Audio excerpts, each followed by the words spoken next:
माझं नाव काशीनाथ साबळे, संगमनेर, अहिल्यानगर। मी आपल्या प्रथमतः अँटी ॲडिक्शन लोणावळ्यामध्ये लॉन्च झालं।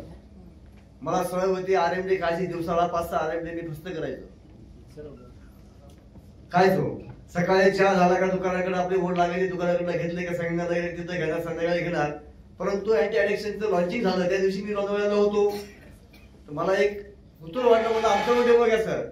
पहिल्यांदा मी गेलो, माझ्याबरोबर 5-6 आले, तंबाखू खाणारे गेले, कुणी विमल खाणारे आले आणि ते डॉक्टर होते, त्यांनी आमच्या तोंडात ते टाकलं 5 मिनिट, म्हणजे जिभेवर फिरवलं आणि का मग तुमचा RMD, का तुमची तंबाखू, कोणी तंबाखू खातं, कोणी विमल खातं, मी पण RMD खाला। त्याची चव त्या दिवशी मला मातीवरी लागली। त्या दिवसापासून आज तागत माझं व्यसन सुटलं 100%।